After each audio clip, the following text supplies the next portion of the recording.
जब जीव को मनुष्य शरीर में जन्म लेना होता है तो प्रकृति में वर्षा के साथ आता है, प्रकृति में वर्षा के साथ आया और फसल में मूली, गाजर, गेहूं, अन्न, इनमें वो जीव प्रवेश करता है और उसे माता पिता दोनों पाते हैं। तो सप्तम धातु वीर के रूप में परिणित होता है जीव। वो वीर कण के रूप में माता के उदर में जब प्रवेश करता है तो एक रात्रि में मां का और पिता का, दोनों का वो जो वीर मिलता है, उस रज और वीर के मिलने से एक कलल सा बनता है। 5 रात्रि व्यतीत होने के बाद एक बुदबुदा सा बनता है। 10 रात्रि व्यतीत होने के बाद एक बेर की सी आकृति होती है। फिर उसके बाद उसमें धीरे धीरे मांसपेशियां बढ़ने लगती हैं। 1 महीने में उसके सिर निकल आता है, 2 महीने में हाथ पांव अंगों का विभाग होता है, 3रे महीने में नख, रोम, अस्थि, चर्म, स्त्री पुरुष के चिन्ह प्रकट हो जाते हैं, 4 महीने में मांसादि 7 धातुएं प्रकट हो जाती है, 5वें महीने में चेतना जागृत हो जाती है। जैसे अपने चेतना, ऐसे 5वें महीने में गर्भस्थ शिशु की चेतना जागृत हो गई। जीव है पर चेतना 5 महीने बाद मां के गर्भ में जागृत। अब उसे भूख लगती है, प्यास लगती है, वहां की तापमयी जलन, पीड़ा, छोटे छोटे कीड़ों के द्वारा काटना, 6ठे मास में झिल्ली से लपटा हुआ मां की दाहिनी कोख में कीड़े की तरह तड़पता है। उस समय माता को कड़वे और खट्टे पानी की लालसा होती है, जिससे उसके अंगों में जाकर भयंकर जलन होती है। यह है भोग। वो कृमि कीड़े की तरह तड़पता है। मलमूत्र के गड्ढे में बीच में झिल्ली में बंधा हुआ वो जीवात्मा सुकुमार तो होता है, वहां के कीड़े उसे नोचते हैं छोटे छोटे, वो तड़पता है। माता प्रसन्न होती कि जब बच्चा हिलता है, बोले है उसकी दुर्गति हो रही, वहां भयंकर कष्ट पा रहा है। ऐसा क्लेश होता है कि क्षण क्षण में बेहोश होता रहता है। माता के खाए हुए कड़वे, तीखे, गरम, नमकीन, रूखे, खट्टे, यही पदार्थ पाने की इच्छा होती है माता, क्योंकि उसको भोग भोगना है। उसके कोमल शरीर में भयानक पीड़ा होती है जब माता ऐसे पदार्थ खाती है। गर्भाशय की झिल्ली में लिपटा हुआ, आंतों और मलमूत्र से घिरा हुआ सिर, पेट की और पीठ और गर्दन, ये कुंडलाकार ऐसे कंकण जैसा, ऐसी आकृति गर्भस्थ शिशु की होती है। पिंजड़े में बंद पक्षी के समान पराधीन, ना तो वो हिल डुल सकता है, ना बोल सकता है, बड़ा असमर्थ दुख को भोग रहा है। चेतना पूरी है। इसी समय भगवान द्रवित होकर उसे ज्ञान देते हैं, गर्भस्थ शिशु को, सबको। जे उसे ज्ञान होता है तो सैकड़ों जन्म के कुकर्मों से याद आते हैं, सैकड़ों जन्म के।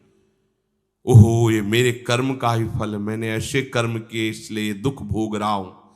बेचैन हो जाता है, कैसे निपट पाऊंगा, सैकड़ों जन्म के कर्म जमा है। अब महान अशांति उसके हृदय में, उस शरीर में भयंकर पीड़ा। कुंडलाकार शरीर है, हिल भी नहीं सकता है, बस कीड़े काटते, बड़ी तड़पन, बड़ी जलन, भूख प्यास की जलन। अब एक और भयानक जलन हुई, उसे स्मरण हो जाता है कई जन्मों के, सैकड़ों जन्मों के पाप कर्मों का। 7वां महीना आरंभ हुआ कि ज्ञान का उन्मेष हो गया। अब प्रसूति वायु उसे चला रही है, तड़पता है वो। सप्त धातु में स्थूल शरीर से बंधा हुआ वो जीव भयभीत होकर के पुकारता है, अगर कोई भगवान है तो एक बार मुझे यहां से निकाल दे। वो विनय करता है भगवान से, कोई अगर भगवान है जिसने मुझे इस बंधन में डाला है, एक बार निकाल दे, यहां से जाके केवल भजन करूंगा। जीव कहता, जंतुरुवाच तस्योपशन्नमवितुम जगदिच्छयात् नाना तनोर्भुवि चलच्चरणारविंदम सोहम ब्रजामि शरणम रकुतो भयम में येने दृशी गतिरदर्श सतोनुरूपा। हे प्रभु, मैं बड़ा अधम हूं, ये ज्ञान भगवान की तरफ से गर्भस्थ शिशु को होता है। देखो, स्वयं वो इतना कष्ट पा रहा है, फिर जब आप गर्भ हत्या करते हैं तो आपका पाप कितना बड़ा होगा, सोचो। सब माताओं से विनय है, संयम से रहो, सावधान रहो। ये हत्या ऐसी नहीं कि तुम्हारे दान पुण्य से क्षमा हो जाएगी। ये जो भ्रूण हत्या है, गर्भ हत्या है, बहुत बड़ा पाप है। आप लोग अज्ञान के कारण इसको ध्यान नहीं देते, इसे खिलवाड़ समझते हो। कितना ज्ञान है। बेटी ही मां है, बेटी ही बहन है, बेटी ही पत्नी बनती है, बेटी ही किसी के जीवन को धारण करने वाली बनती है। और आपने गर्भ में देख लिया बेटी है, तुम स्वयं मां होकर उसका साथ दे रहे हो, उसका नष्ट करने के लिए। हमारी तो बात ही समझ में नहीं आती, क्या बुद्धि भ्रष्ट हो गई। अगर पुरुष का इतना महत्व है तो बेटियां ना हो तो तुम्हारी कौन सी गति होगी, सोचो जरा। जीना मुश्किल हो जाएगा तुम्हारा। तुम पुरुष किस काम के रह जाओगे। तुम्हारा अर्धांग काट दिया जाए तो तुम कैसे होगे। ये स्त्री स्वरूप अर्धांग है। जिस घर में मां बहन नहीं है, स्त्री स्वरूप नहीं, श्मशान जैसा वो होता है। ध्यान दीजिए, ये बहुत बड़ी गलती है जो अपनी बेटियों की हत्या करते हैं। और ये वो पाप है जो अक्षम्य अपराध है। स्त्री हत्या करना शास्त्रों में बहुत बड़ा पाप कहा गया है। फिर वो तो बच्चा है, बिल्कुल नहीं। जिनसे हो गया है, श्रीमद् भागवत का सप्ताह मूल संस्कृत से सुनो और भगवान से प्रायश्चित प्रार्थना करो कि हे नाथ, भूल से गलती हो गई, दूसरा कोई उपाय नहीं। ध्यान से समझ लीजिए, तुम्हारे भ्रूण हत्या गर्भ हत्या के पाप को नष्ट करने में एकमात्र श्रीमद् भागवत समर्थ है, दूसरा कोई नहीं। कोई दान पुण्य तीर्थ स्नान तुम्हें क्षमा नहीं कर पाएगा। यह ऐसा महापाप है। अगर हृदय में जलन करके और मूल संस्कृत के द्वारा पूरी 7 दिन में भागवत श्रवण की जाए नियम से, तो भागवत समर्थ है, इस हत्या के पाप से भी आपको मुक्त कर देगी। जिनके ऐसे हत्या हो गई हो करवा लो, नहीं तो बुद्धि आगे भ्रष्ट करके तुम्हें हरि गुरु से विमुख कर देगा। ये पाप ऐसा नहीं कि तुम्हें 2-4 माला घुमाने से क्षमा हो जाएगा। ये महत अपराध है। सबकी समझ में नहीं आता, समझ जाओ, नहीं तो आप जहां भी हो वहीं से भ्रष्ट कर देगा। ये अपराध नष्ट नहीं होगा, श्रीमद् भागवत की कृपा से नष्ट हो जाएगा। यह हमें बहुत विश्वास है। श्रीमद् भागवत सप्ताह की यह है ही महामहिम। प्रेत योनि को प्राप्त धुंधकारी को सीधे भगवत पार्षद स्वरूप देकर परम पद में आरूढ़ कर दिया, केवल 7 दिन की। मूल संस्कृत एक भी श्लोक नहीं छूटना चाहिए। अगर सप्ताहिकी का पारायण हो तो इस भ्रूण हत्या गर्भ हत्या से भी निवृत्ति मिल जाए।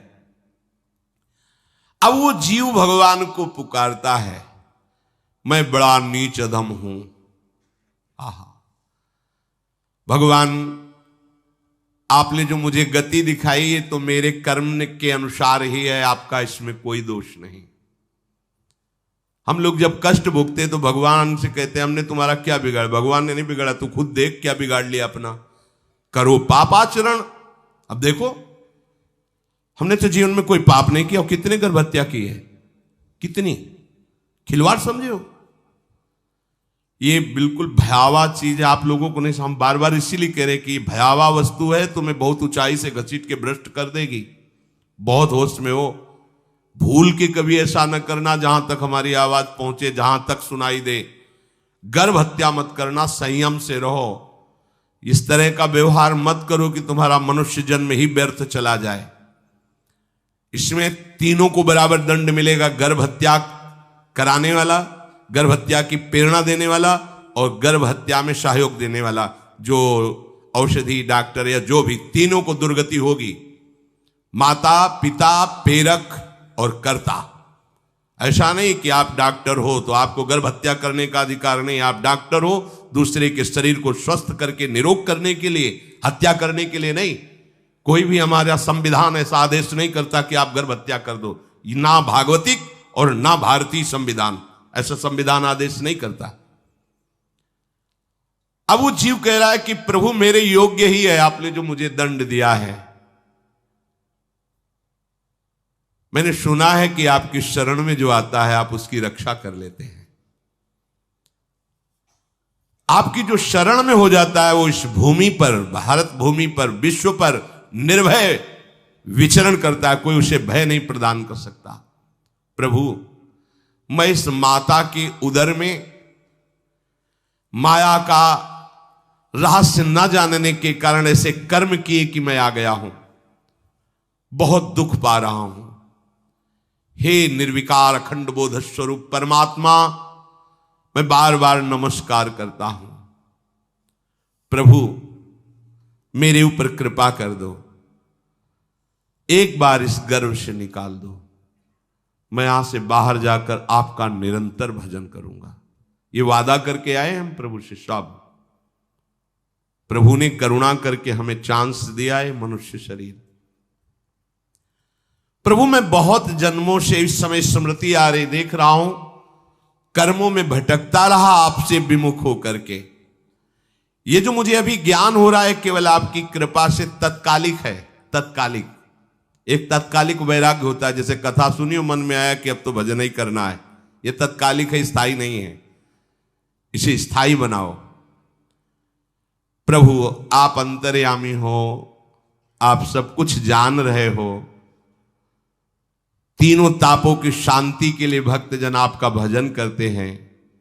मैं देहधारी होकर जीव माता के उदर में मलमूत्र से रुधिर की झिल्ली में फंसा हुआ माता की जठराग्नि के ताप से जल रहा हूं। प्रभु एक एक क्षण में यहां विकल होकर केवल इंतजार कर रहा हूं कि किस समय मुझे यहां से निकाला जाएगा।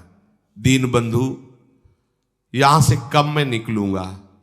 स्वामिन आप बड़े दयालु हो, आप जैसे उदार प्रभु ने मुझ गर्भस्थ शिशु को ये ज्ञान दिया। हे दीन बंधु आप अपनी कृपा से प्रसन्न हो जाइए। प्रभु एक बार निकाल दीजिए, मैं ऐसा भजन करूंगा कि दोबारा संसार के दुख में नहीं आऊंगा। कपिल भगवान कहते हैं, हे माता, वो गर्भस्थ बालक शिशु भगवान से प्रार्थना करता है, भगवान का आदेश होता है, तत्काल प्रसव वायु धक्का मारती है। जे ही प्रसव वायु धक्का मारती तो उसको ऐसा भयंकर कष्ट होता है, जैसा पीछे लिखा है कि जैसे जिंदा किसी की चमड़ी उतारी जाए, ऐसा मां के गर्भ से निकलते समय उसे कष्ट होता है। वो अत्यंत कष्ट से व्याकुल होता है। उसी समय उसका वो ज्ञान नष्ट हो जाता है जो भगवान ने दिया था। उस समय उसकी श्वास की गति रुक जाती, जैसे किसी का गला दबा दिया जाए तो कैसा लगेगा। ऐसे ही पूरी की पूरी भागवती की स्मृति नष्ट हो गई। होश आया तब देखा कि वो बाहर पड़ा हुआ है, माता के उस मलमूत्र में सना हुआ विष्ठे की कीड़े की तरह। गर्भवास में जो दिव्य ज्ञान प्रकट हुआ था भगवान की कृपा से, वो सब नष्ट हो गया। भूमि परत भा ढाबर पानी, तिम जीवे माया लपटानी। चेतन आई तो रोने लगा। वो ज्ञान कहां गया, वो ज्ञानदाता कहां गया। वो कहता कहां कहां, बोले थाली बजाओ, बच्चा हुआ है। और वो तो रो रहा है कि कहां, वो ज्ञान कहां गया जिसके बल से मैं कह रहा था कि बाहर निकाल दो, मैं आपका भजन करूंगा। सब खत्म ज्ञान। जो लोग उसका अभिप्राय नहीं समझते, वो उत्सव मनाते हैं, बालक हुआ है, वो रो रहा है, वो कहां गया ज्ञान, कहां कहां कहां। छोटा बालक यही रोक कहता कहां। अभी जो ज्ञान उत्पन्न हुआ था, जो अभी भगवान का बोध हुआ था, वो कहां गया, कहां गया। घर परिवार के लोग उसका पालन पोषण करते रहते हैं, उसमें कोई निषेध करने की शक्ति नहीं हो रही। मच्छर काट रहा है, दुख हो रहा है, हटा नहीं सकता बालक। उस जीव को शिशु अवस्था में जब कपड़ों पे लिपेट कर इसे लिटाया जाता है, तो इतना कोमल त्वचा होती कि कपड़े भी उसको, जैसे खुजलाहट है, पीड़ा है या जलन है, बिल्कुल कोमल त्वचा होती, कुछ नहीं कर सकता हो, पर रो सकता है। ना खुजलाने की, ना करवट बदलने की, ना उठने की कोई सामर्थ्य नहीं। बड़ा कष्ट पाता है बाल्यावस्था में, क्योंकि त्वचा बड़ी कोमल होती, दास मच्छर आदि जीव उसको काटते हैं। गर्भावस्था का कोई ज्ञान नहीं रहा, सिर्फ रोना ही रोना रह रहा। इस प्रकार उसकी बाल्यावस्था कटी, कौमार अवस्था आई, पौगंड अवस्था, इनमें वो खिलवाड़ में फंस गया। जैसे जैसे बड़ा होता जाता, चेतना, गुनगुना, ये कार, ये प्लास्टिक के ऐसे, उनमें मगन है। देखो ना छोटे बच्चों को, अज्ञानवश इसकी ये अवस्था कट गई। बड़े भाग्यशाली ऐसे भी बच्चे हैं जो तुतला के बोलते, उनकी मैया कहती राधा बोलो, राधा। देखो ये सौभाग्य, प्रणाम है उन माताओं को जो अपने बच्चों को भगवान नाम बुलाती हैं कि आप बोलो, श्री हरिवंश बोलो, राधे राधे बोलो। धीरे धीरे उसकी युवावस्था पहुंची। इस समय उसके अंदर एक भूत सवार होता है, जवानी का भूत है, ये सबके सवार होता है। अगर मंत्र चल रहा है तो भूत नहीं चढ़ेगा, नाम चल रहा है तो भूत नहीं चढ़ेगा, नहीं तो भूत चढ़ जाता है। ये कुछ भी करवा सकता है भूत, भूत ही तो है ना। वैसे ही पंचभूत लिपट गए, ये ऊपर से जवानी का और भूत सवार हुआ तो जौवन ज्वर के ही नहीं बलकावा। जवानी में कोई भी ऐसा अपराध नहीं जो हो ना जाए।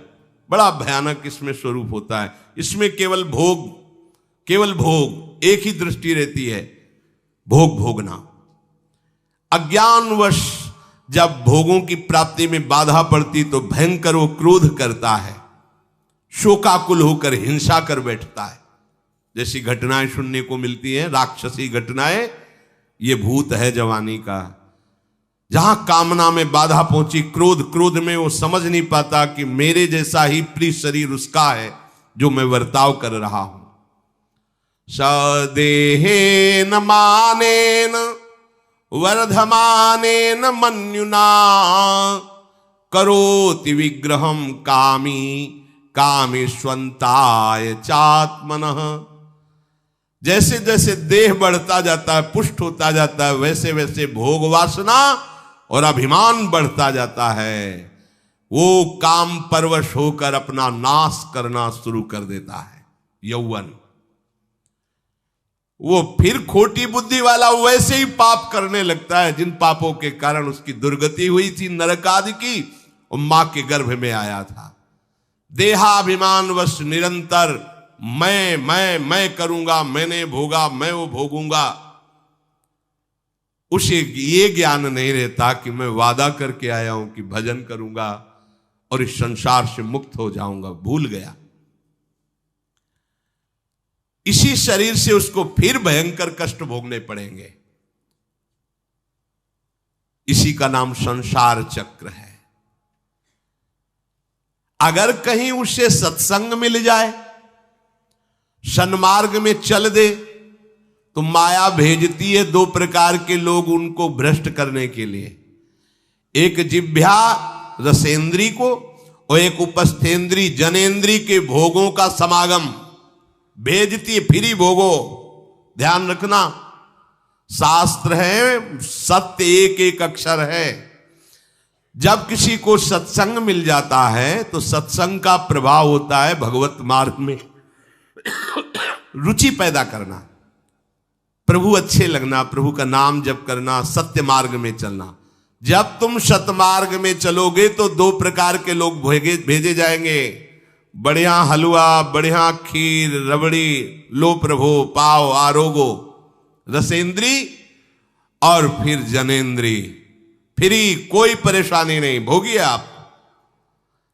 फिर वो ऐसे विषयी पुरुषों का संग करके वैसे ही पहले की तरह फिर पाप करने लगता है। बहुत होश में, बहुत होश में।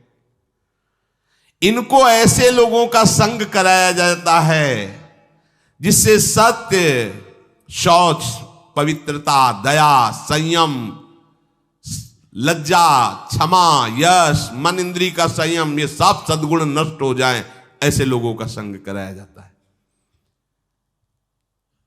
ऐसे लोग बहुत हैं, वो आपको पैसा खर्चा करके वो आपको भोग दिलाएंगे। भोगो भैया, आप इनके लिए नहीं भगवत मार्ग में आए हो, आप प्रभु की प्राप्ति के लिए आए हो।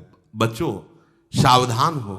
ये देखो शास्त्र कह रहा है, रसेंद्री और जनेंद्री दो की सुविधा देने वाले लोग मिल जाएंगे। अत्यंत शोचनीय, मूढ़, देहात्मदर्शी ऐसे असत पुरुषों का संग करके भ्रष्ट हो जाता है।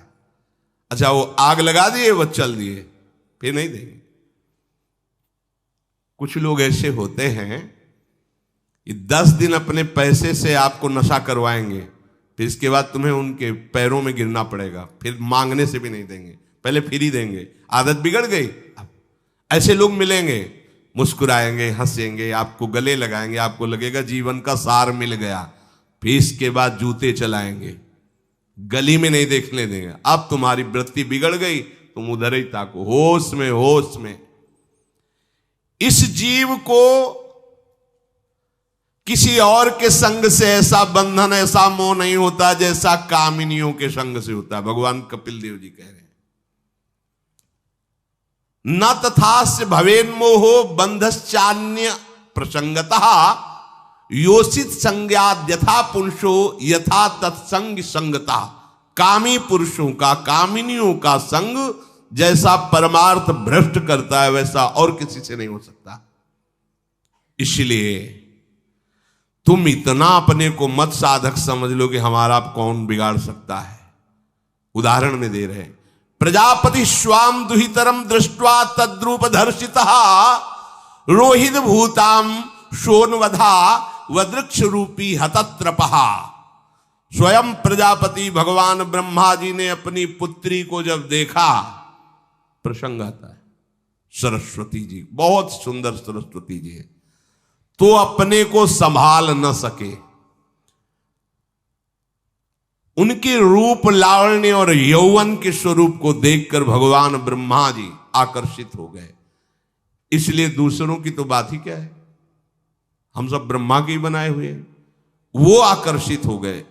इसलिए बलम में पश्चिमाया स्त्री मैया जैनो दिशाम या करोति पदाक्रांतान भूर्विजंभेण केवलम। हे माता, मेरी माया का बल देखो, जो अपने पैरों से विश्व को कुचल सकते हैं, ऐसे दिग्विजयों को अपने पैरों के नीचे कुचल दे, वो मेरी माया है। देखो, बलम में पश्चिमाया स्त्री मैया जैनो दिशाम, जो 10 दिशाओं पर विजय प्राप्त कर सकते, उनको भी घुटने टिकवा दे, ये मेरी माया है। संगम न कुर्यात् प्रमदा सुजातु योगस्य पारम परमारुरुक्षु मत्सेवया प्रतिलब्धात्म लाभो वदन्ति या निरय द्वारमस्य। श्री भगवान कह रहे हैं, अहो मेरी इस माया का बल देखो।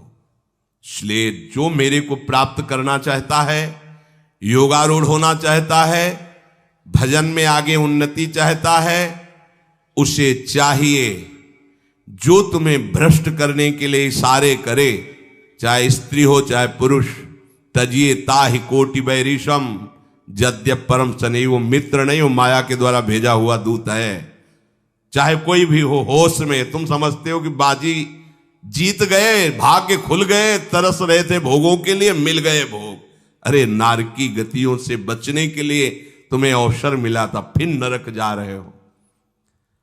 तुम समझते हो कि इसको भोग ले तो सुखी हो जाए, उसको जो भोग रहा है वो समझता है उसको भोग ले तो सुखी हो, उसको वो पूरी सृष्टि इसी भ्रम में फंसी हुई है।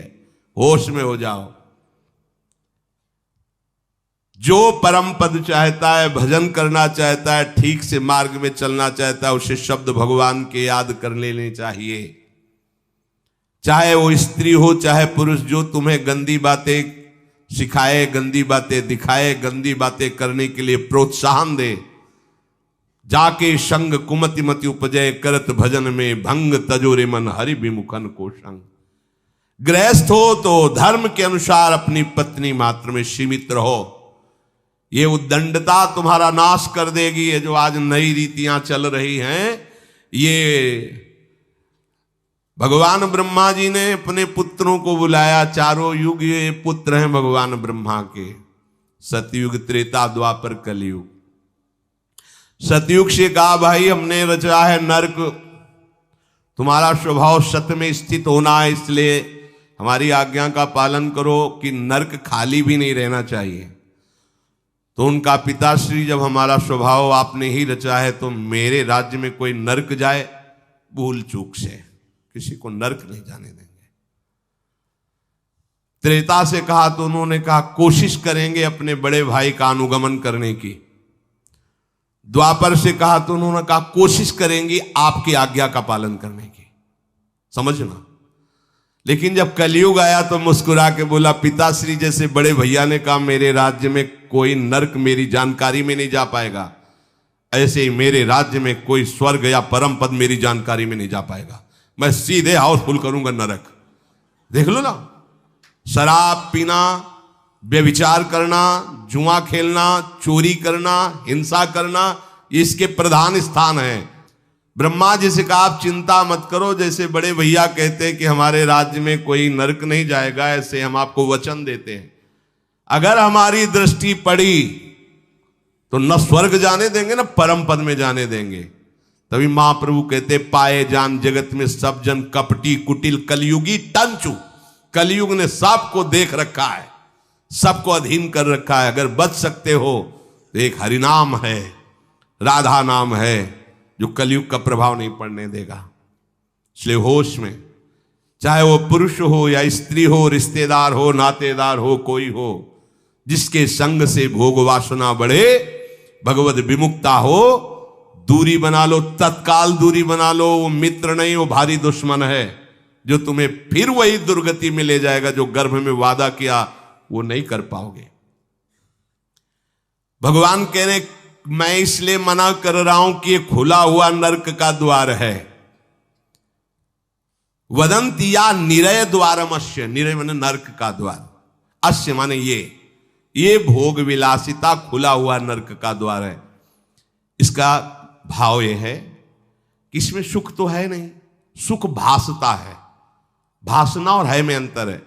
जैसे रेत में हम देखते हैं सूर्य की किरणें पड़ने पर निर्मल जल भासता है, और प्यास के कारण हम दौड़े तो वहां बालू ही मिलेगी, फिर आगे भासता है, फिर भागे तो फिर भागने से प्यास बढ़ती जाती है, पानी मिलता नहीं। ऐसे ही परस्पर आकर्षण में सुख भासता है, होता नहीं। जब हम उसको स्वीकार कर लेते हैं तो एक मन में उदासी आती कि यहां वो तो मिला नहीं जो चाह रहे थे, तो वो दूसरा दिखाता है, वो आगे वो उधर गया तो फिर वो पूरा जीवन नष्ट हो जाता है।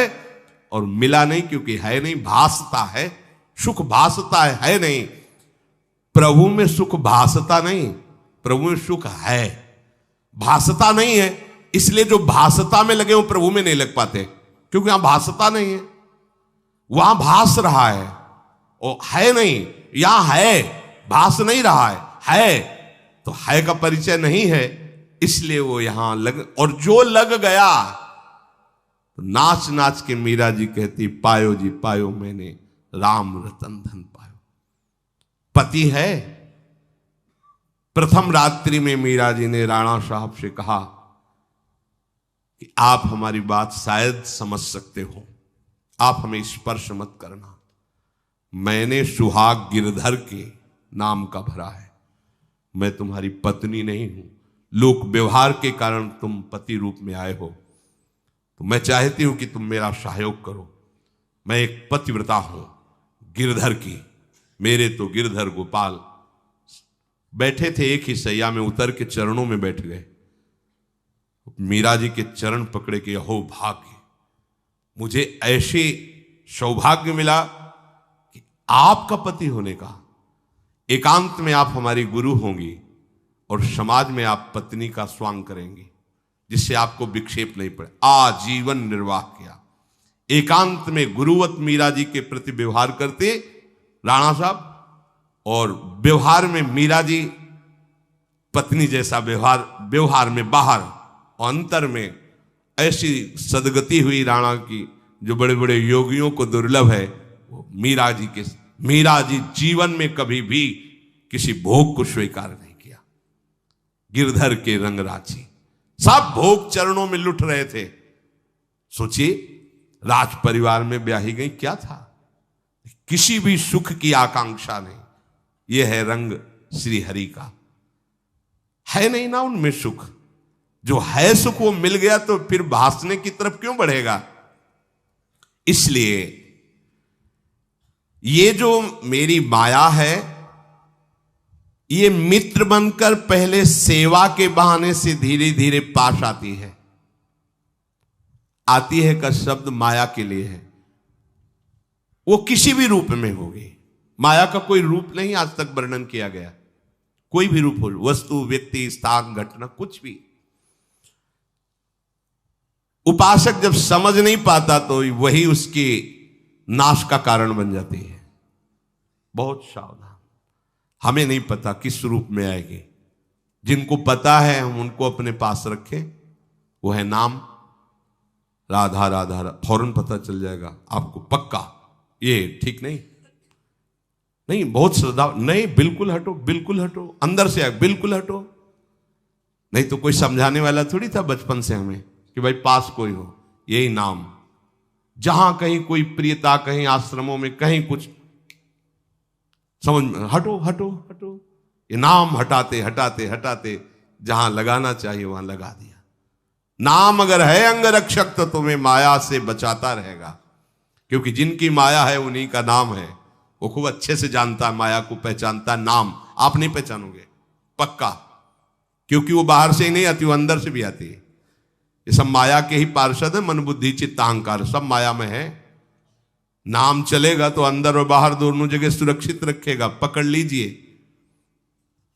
वो तिनके में ढके हुए कुएं के समान होती है। पता नहीं चलता कि कितना गहरा कुआं है। ऊपर से तिनके से ऐसा लगता भूमि, जेब पैर रखा गिर गए कूप में, अब निकल नहीं सकते। जब मेरी माया में आसक्त हो जाता है तो अंत समय फिर उसी माया का स्मरण आता है। वही सब मैं और मोर तोड़ते हैं। अब वो फिर उसी चिंता से फिर वही फंस गया, फिर वही दुर्गति प्रारंभ। तो हे माता, जो हरि से विमुख हैं उनका ये चक्र चलता रहता है। पुनरपि जननम पुनरपि मरणम पुनरपि जननी जठरे शयनम।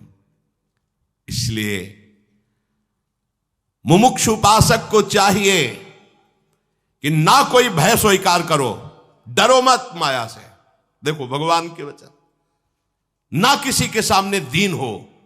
भक्ति की दैन्यता अलग है, विषयों की दीनता नहीं। ये साधु में कभी नहीं हमने देखा, किसी भी साधु में ये नहीं। साधु है ये नहीं होगा जब मर जाए पक्का, और साधुता नहीं है तो फिर इतना ही है, फिर और रही क्या गया है। फिर साधुता में ये तो नहीं होता पक्का। हम कहते हैं बहुत हजारों संतों से मिले, ये नहीं होता। अरे रिद्धियां सिद्धियां मारी घूमती पीछे, वो हाथ फैलाएंगे। हाँ, आचार्य आदेश के कारण रोटी मांगते हुए बड़े बड़े सिद्धों को देखा गया है। टुकड़े रोटी के मांगने, आचार्यों का आदेश है। भिक्षा औषधम अन्नम, भिक्षा रूपी अन्न रूपी औषधि से उदर पोषण करे, ऐसा आचार्य। चाहे वो भगवान शंकराचार्य हो, चाहे आप प्रेम के उपासक हो। भूख लगेगो मांग खाऊंगो, गिनो न सांझ सवेरो, ब्रजवासन के जूठ टू करो, घर घर छाछ महेरो, ऐसो कब करी हो। बस साधु 30 मिनट के लिए केवल भिक्षुक बनता है और 23.5 घंटा के लिए बादशाह रहता है। मिले तो ना मिले तो बस भिक्षा बादशाह। जाय न चाहे कबो कछ तुम सन सहज सने, बसो निरंतर तासुर सुर और निजगे। साक्षात भगवान हृदय में खेलते रहते हैं। दीनता नहीं होनी चाहिए।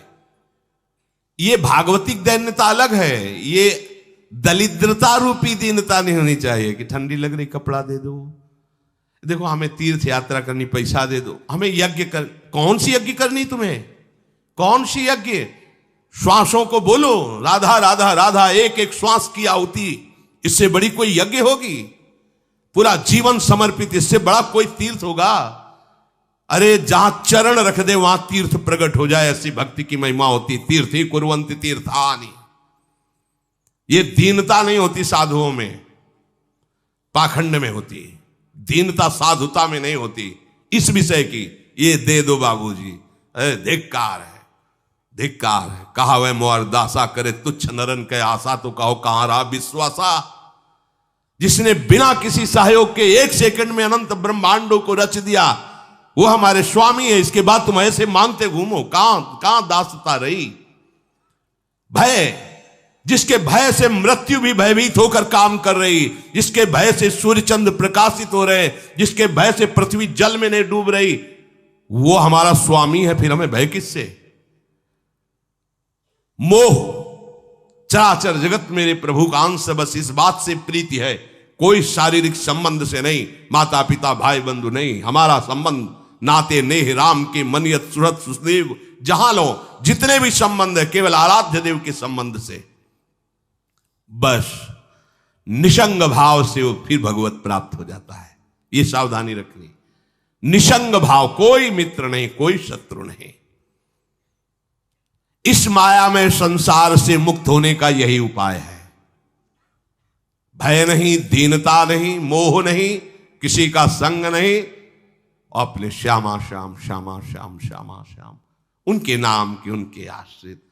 वो आगे से आगे ऐसा दुलार करते हैं, आपको सोचना ही नहीं पड़ेगा।